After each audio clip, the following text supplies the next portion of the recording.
मेरे भाइयों, आप सब लोगों को प्यार भरी सत श्री अकाल, प्रणाम और सलाम। दोस्तों, ये वीडियो देखें। प्रभुं प्राणनाथं विभुं विश्वनाथं जगन्नाथनाथं सदानंद। इस पखंडी को भी पता है कि इलाज सिर्फ विज्ञान के और डॉक्टरों के पास है। गोबर की उपले जिन्हें कहा जाता है, पंजाबी में पाथी कहते हैं, उसको जलाकर जो राख होती है, वो राख किसी समाधान का, किसी बीमारी का सल्यूशन नहीं है।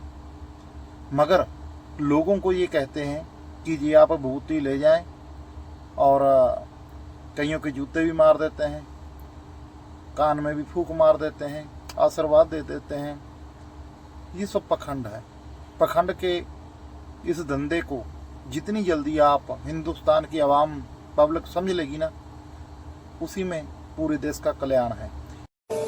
ये देखिए पखंडी किस प्रकार नदी में दूध बहा रहा है। अगर ये दूध किसी गरीब मजलूम के मुंह में चला जाए वो अच्छा है, जब ये पानी में और नदी को दूषित कर रहा है। ये लोग, इन्होंने नदियों को दूषित कर दिया। मुर्दों को कुत्ते खा रहे हैं, ये देखिए नोच नोच के, और ये संस्कार करते हैं गंगा घाट पर, और उसी में आधी लाश जली हुई को बहा देते हैं। इनका खाने पीने का तौर तरीका, ये हिंदुस्तान, इसको बाहर के लोग देख करके पूरे देश की जो सभी है उसको एक भिखारियों की तरह इन्होंने बना दिया, अनपढ़ जाकर। ये देखिए एक पागल बीमारी का मारा हुआ कैसे सोया हुआ है। और आगे देखिए लंगर व्यवस्था, इनको जमीन पर खाना खिलाया जा रहा है मूर्ख लोग। ये देखिए क्या दशा है ये लंगर। मैंने ना आज तक कभी किसी जानवर को भी अगर मैं भोजन देता हूँ, किसी जानवर को, जैसे डॉगी हो गया जिसको कुत्ता कह देते हैं पंजाबी में, हमने कभी कुत्तों को भी मतलब इस प्रकार मट्टी में उनको भोजन नहीं फेंका। हम लोग उनको बड़ी इज्जत से किसी प्लेट में, पंजाब में ना आप किसी से पूछ लेना, हम लोगों के कुत्तों के लिए बर्तन रखे हुए हैं, हमारे घरों के बाहर बर्तन पड़े रहते हैं, हम उनमें उनको खाना देते हैं ताकि जमीन पर नहीं गिराते। क्योंकि जो अनाज है ये एक, हम इसे देवता ही मानते हैं एक प्रकार का, क्योंकि परमात्मा ने जो भोजन दिया है उसकी कदर करनी चाहिए, उसकी इज्जत करनी चाहिए। अन्न देवता, हिंदू धर्म में भी अन्न को देवता माना गया है। तो मैं ये कहना चाहता हूँ, ये लोगों के हाल देखो भाइयों। अब तक तो आपने देखा राक्षसों का खाना, जंगली जानवरों का खाना, जिन्हें देख करके पूरे विश्व में हिंदुस्तान की सभी खराब होती है। मैं पंजाबियों से और हिंदुस्तानियों से पूछना चाहता हूँ, क्या हमारी सभ्यता एक है? क्या हमारी जीवन शैली एक है? हमारा रहन सहन, हमारा खान पान एक है? इस लंगर व्यवस्था को देख करके आपको समझ जाना चाहिए हम किस पायदान पर खड़े हैं और कि आप किस पायदान पर खड़े हो। प्रॉपर प्योर एक नंबर चीज़ से खाना बनाते हैं गुरुद्वारों में और वितरण करते हैं, और सबको इज्जत से प्रेम से खाना खिलाते हैं।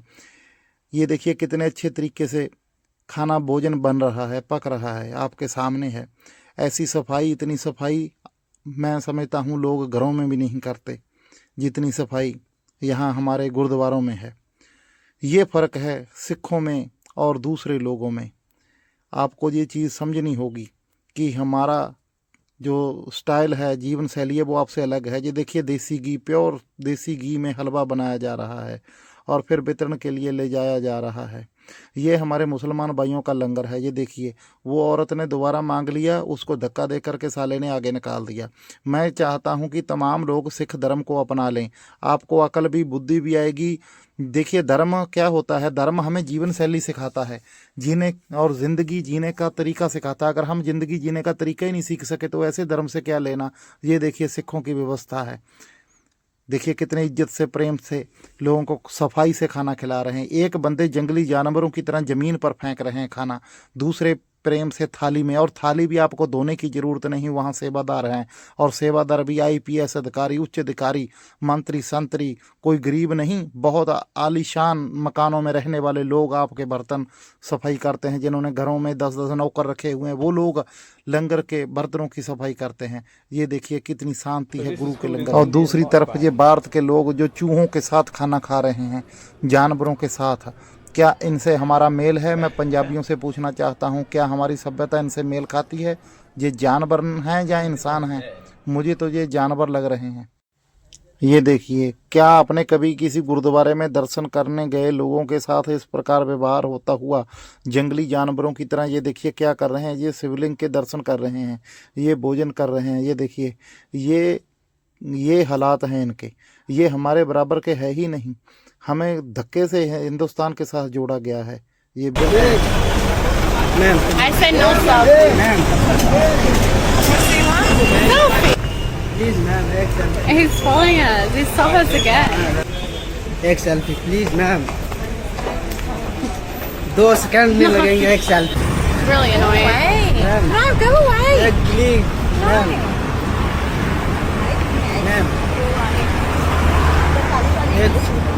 एक फोटो खिंचा दो मैम, इतना रिक्वेस्ट के चल Should I call the police on you? एक फोटो मैम, No.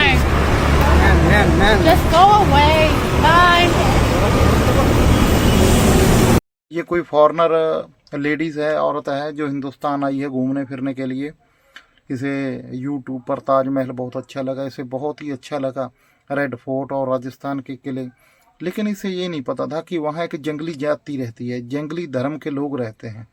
तो ये बंदा जंगली जानवर उसके पीछे पड़ा हुआ है कि मैं तुम्हारी सेल्फी लेना चाहता हूँ।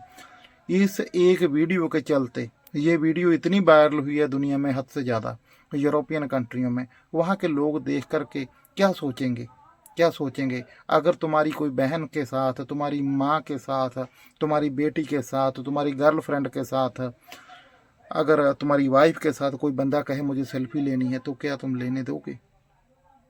मेरा सवाल है आप लोगों से, नहीं लेने दोगे ना? तो मेरे भाइयों, इंसान बनो, इंसान के बच्चे बनो। क्यों मुल्क की माँ बहन एक कर दिया आप लोगों ने? शर्म आती है जब हमें कोई बाहर मिलता है, हमारा कोई बंदा हमारे बंदे से पूछा जाता है कि आप कहाँ के रहने वाले हो, हिंदुस्तान के हो, इंडिया के हो? तो बंदा क्या कहे मजबूरी में? हाँ, तो वो तुम्हारी इन हरकतों के साथ, तुम्हारी जो जाहिलाना हरकतें हैं, इन्हें देख करके वो हमसे भी हेट करते हैं। तब हमें कहना पड़ता है कि इंडिया ने पंजाब को ऑक्यूपाइड किया हुआ है, कब्जा किया हुआ है, हम आज़ादी के लिए लड़ रहे हैं, खालिस्तान के लिए लड़ रहे हैं। मेरी बात समझ में आ रही है ना? तो बंदा करे क्या और क्या करे? तुमने कोई इतना खूबसूरत मुल्क तो बनाया नहीं, 10-10 बच्चे पैदा कर लिए और सरकार से आटा दाल लेते हो, तब तुम्हारा पेट भरता है। सालों तुम लोग 2 वक्त का भोजन भी अपने बच्चों को कमा के अपनी मेहनत की खून पसीने से रोटी नहीं खवा सकते। तुम्हें सब्सिडी चाहिए, तुम्हें सरकार से पैसा चाहिए, तुम्हें सिलेंडर फ्री चाहिए। सालों दुनिया भर की सरकार तुम्हें सब्सिडी देती है।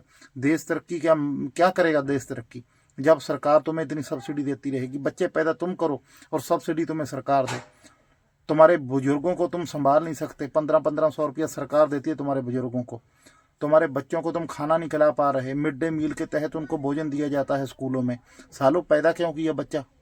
जब तुम बच्चे की परवरिश नहीं कर सकते, उसे खाना नहीं खिला सकते, जिस माँ बाप ने तुम्हें पैदा किया उस माँ बाप को भोजन नहीं खिला सकते घर में, सरकार की तरफ देख रहे हो? सालों धिक्कार है तुम्हारे लोगों के ऊपर।